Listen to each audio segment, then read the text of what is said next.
This is the 1980s. Well, it isn't right now, but the video is about the 1980s and Japan. The 1980s was a crazy time, especially in Japan. Today, we only have time to focus on the products of the 80s, but in a potential future video, we'll cover the culture that was built up around the economic bubble. So, what's an economic bubble, anyways? Well, according to MarketBeat, an economic bubble is a period when current asset prices greatly exceed their intrinsic valuation, which is the valuation that the underlying long term fundamentals justify. So, in a bubble economy, these inflated prices are typically unsustainable, which can lead to sudden and very dramatic market correction, hence, an economic collapse. And the consequences of economic bubbles, therefore, can be very far reaching, affecting the broader economy for the entire nation, really. Examples of the economic bubbles that occurred outside of Japan, for example, is the dot-com bubble. The primary cause of the economic bubble in Japan, however, was excessive monetary liquidity and speculative investment, which played significant roles increasing asset prices to unsustainable levels, which is what led to the eventual very destructive collapse that occurred later on in Japan and set them up for where they were now. So how did the bubble actually happen in Japan? Well, from 1952 to 1973, the Japanese economy grew at an annual average of 9%, which is wild. And even after that, up until around the 90s, so this is during the bubble, it had an annual average growth that was still well over 4%, right? This was due to the Japanese economic miracle, which is a little bit off topic. I might explain that in a different video, but not here, right? So by the 80s, virtually all new and innovative consumer electronics were also coming out of Japan, which caused even more money to the economy. And the Japanese economy was second only to the United States. And it was soon projected to actually outgrow the United States. So this was a wild time for Japan. They were like on the top of the world in the 80s. And a good example that's used a lot to describe how much values were being inflated by the economic bubble, the Imperial Palace of Japan was speculated to be worth more than the entire state of California. So now we're going to get into things that were caused by the economic bubble, products that came out of this time period where there was a lot of innovation, consumer electronics, video games, cars. So let's talk about what came from the economic bubble. We start with consumer electronics, specifically the Sony Walkman, as it is just iconic. You know, it's a part of the 80s, really. First, we're just going to give a little brief background. Sony was founded on the 7th of May in 1946 by Aiko Morita and Masaru Ibuka. Those are the co-founders. They received financial aid from Aiko's father to start the company, originally as Tokyo Tsushin Kogyo, or the Tokyo Telecommunications Engineering Corporation in English. Their first product was a magnetic tape recorder. It didn't do too well. The sales were pretty low, and they faced a lot of challenges, especially the name Tokyo Tsushin Kogyo. Very difficult to pronounce in international markets for foreigners. They changed the name to Sony. In the early 1950s, they had secured a license to transistor technology from Bell Labs, and they started developing consumer applications for the transistor. With this license they had secured, they released the first transistor native to Japan, the TR-55, in 1955. Very creative name. And it was so successful they made another one, the TR-63, which is the one that became a global bestseller, and it really helped establish Sony as a leader in consumer electronics globally and not just in Japan. That is how Sony got started, and now we're going to talk about the 80s. We're going to talk about the part that is important to us. Prior to the Walkman, Sony created the Betamax home video cassette recorder in 1975. It was groundbreaking. It was innovative. Alright, the Betamax was it, but it's not the Walkman. The Sony Pressman, a portable tape recorder, something that they had already created, existed for a while, and the Walkman came about when Ibuka requested a smaller portable cassette player that you could listen to on long flights, which led to the creation of the TPS L2, the first Walkman model. Interestingly enough, the Walkman wasn't even a part of Sony's formal product development roadmap. It was just created to see if this product he was requesting was even feasible. It came with its own lightweight headphones as well when it was released. And Ibuka liked it so much, he was like, we're gonna release this thing, alright? It worked so well. And it released in 1979. It was an instant success, eventually selling over 200 million units worldwide. It was the world's first portable music player, and to be quite frank, it was a cultural phenomenon. This was not something that would have been thought of, something that was even considered. They literally just did this to see if it was possible. It was possible. It was a success. It made money. It debuted in Japan as the Sony Soundabout. They estimated sales of 5,000 units per month. Instead, they sold 30,000 units in just 2 months. The device actually had a couple of different names before it was the Walkman, and these were very regional. In US, it was also the Soundabout. In the UK, it was called the Sony Stowaway. And my favorite, my personal favorite, I really like this one, the Freestyle in Sweden. It was called the Sony Freestyle. So you were using radios for portable, like portable cassette players, unheard of. But because of the Walkman, that's not a thing anymore. Now you choose what you listen to because of the Walkman, right? Because before you were using radios. You had to get like your radio on you and you just walked around with the radio because, again, cassette players, not very portable. The Walkman changed that. Shockingly though, the Walkman wasn't even popular when it first released in the US. It had a pretty, bland reception. People weren't like too hyped over it.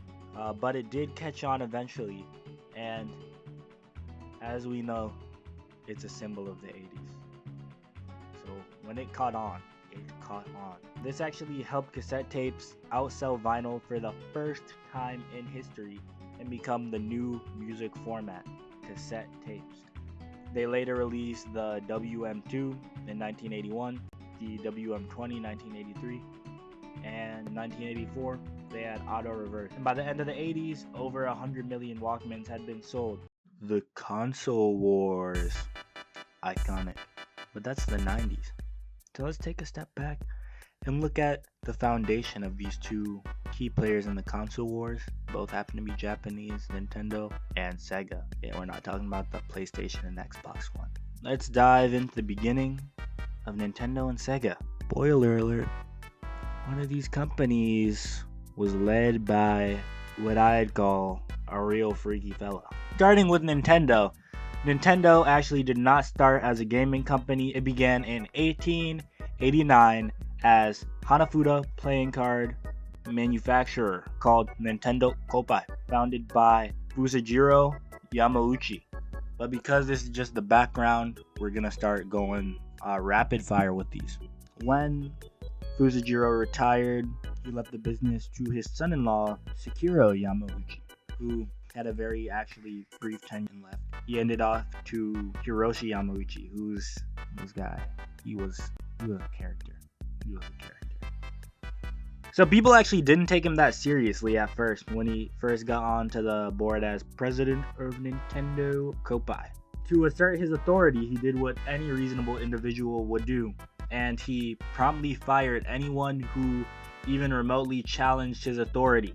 He also renamed the company to Nintendo Karuta and moved its headquarters to Kyoto.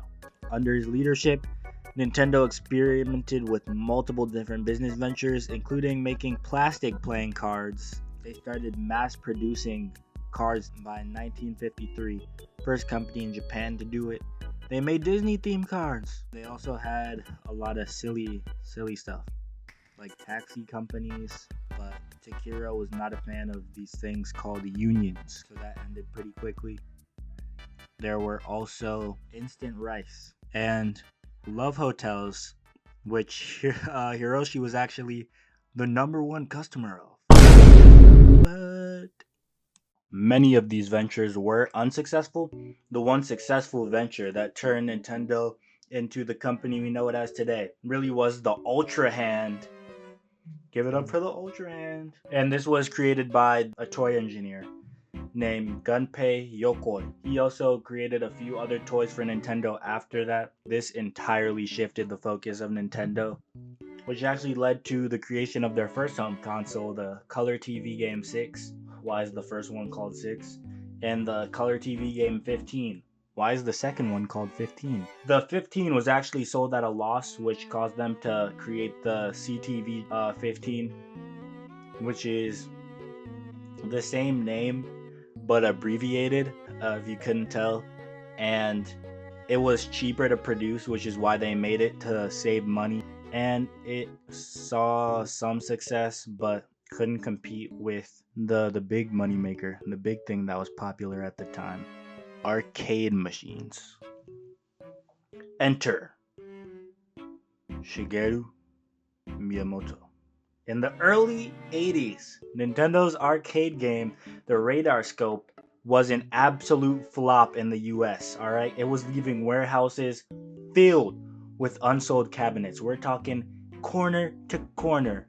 Nintendo was losing out here. It was a big loss. This was a big hit. And Hiroshi Yamauchi tried to salvage this by tasking Miyamoto, who was at the time a junior concept artist, with creating a new game under the guidance of the creator of the Ultra Hand, Gunpei Yokoi.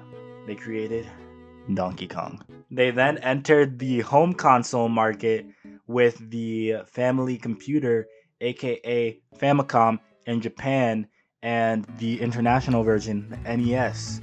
Alright, NES, Famicom, and Hiroshi Yamauchi himself personally decided which games were allowed on the system. So they were not cutting any losses with this, alright? The NES was the console. This was Nintendo's premier console that put them on the map. This was their money maker. This was bringing in the income. This is what turned Nintendo into Nintendo as we... Oh no, the plosives! Thanks to how successful the Famicom was, Nintendo was able to create the Game Boy and set the stage for 90s Nintendo. Now, it's time to talk about SEGA! So Sega's roots actually go back to a lot later than Nintendo. Sega only goes back to 1946, where it was called Service Games, and they supplied US military bases with slot machines and gambling services. But slot machines were eventually banned in the US, so the company moved operations to Japan, so they rebranded to Service Games of Japan. How creative of them. They then reconstructed under an entirely new name, Nihon Goraku Busan. And eventually they merged with Rosen Enterprises and became Sega Enterprises. And if you didn't notice, Sega is a combination of service and games. Initially, they imported coin-operated machines and eventually began making their own arcade machines. This is when they started to become moving towards the game company.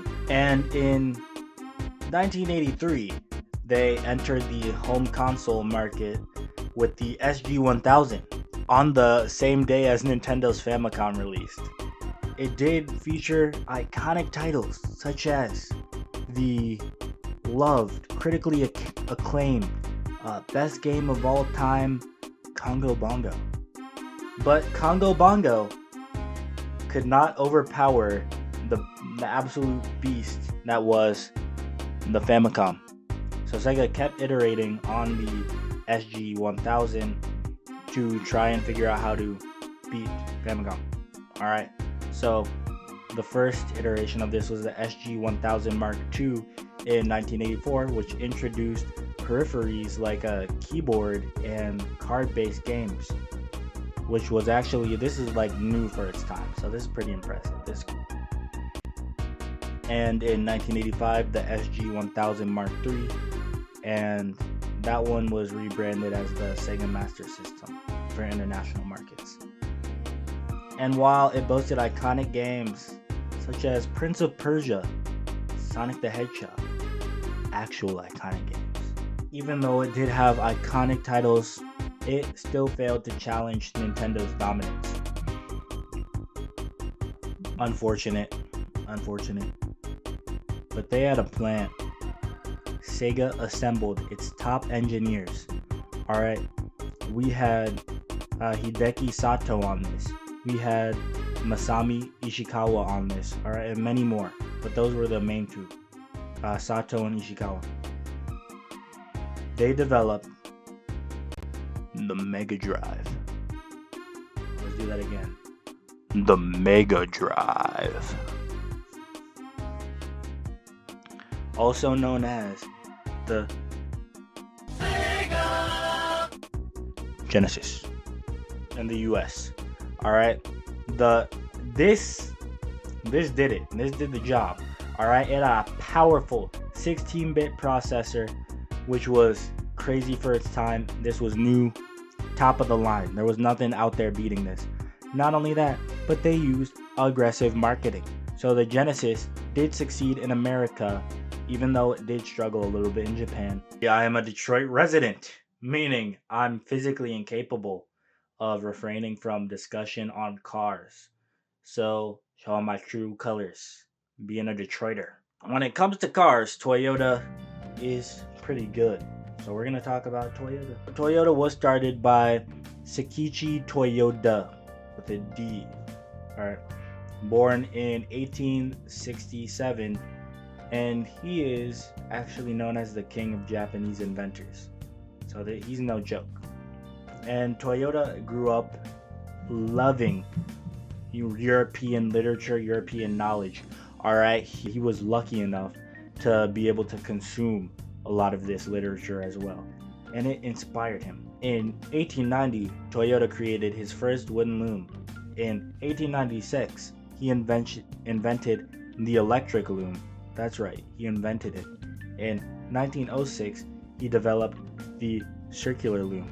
Wow, what an innovator. And in 1924, he invented the automatic loom, capable of functioning without brakes and setting the global standard for quality. In 1926, he established the Toyota Automatic Loom Works, and the company gained international recognition when the Platt brothers, who were a British firm at the time, purchased the patent for his automatic loom. That purchase occurred in 1929 for 100,000 British pounds. His son, Kichiro Toyota, inherited the family's business after Toyota's death in 1930. So Kichiro also believed heavily in the potential of automotive vehicles, so he invested heavily into research and development for these. And by 1935, they were able to produce their first vehicles, the G1, which was like a truck, and the A1, which is a passenger car. And by 1936, Toyota had its first mass-produced cars. In 1937, the Japanese government commissioned 30,000 trucks from Toyota to support the country's military efforts, providing the funds for the company to build its own plants and invest in research. During World War II, Toyota focused exclusively on producing military trucks. Alright, so a lot less involved as some other Japanese car companies were. After the war, Toyota faced dire financial challenges. From 1947 to 1952, the company managed to produce only 300 vehicles. That's not a lot. But the Korean War was a savior for them, because the United States of America commissioned Toyota to produce armored trucks, giving the company much needed revenue by the end of the 50s. And they began developing cars that were again fully Japanese designed, such as the Toyota Crown, beautiful, iconic, and the Land Cruiser. By the 80s, Toyota was in their golden age. The company had gained significant global prominence, and in 1981, Shoichiro Toyota, who is Kichiro's son, became the president. And his leadership was very good for Toyota. One of their most significant achievements in the 80s also was their partnership with General Motors. In 1984, the two companies launched NUMI, which stands for New United Motor Manufacturing Incorporated, giving Toyota its first manufacturing base in North America. This partnership helped Toyota bypass tariffs and solidify a foothold in the US market, which was great for their profits. They also began competing in motorsports during this era, which bolstered their reputation as well for being good quality cars, especially once they won the Japanese Quality Control Award. Now, we're about to talk about one of my favorite cars. I'm gonna get one of these actually when I, finally have the opportunity to buy a car. It's beautiful. The 80s also saw Toyota aim for a luxury market. They wanted to start making luxury cars because historically their flagship models, which were the Crown and the Century, were not able to compete with these luxury brands globally in other countries, such as, the Mercedes-Benz or the BMW. So Toyota had to create a car to compete. They invested over $1 billion to develop the one, the only Lexus.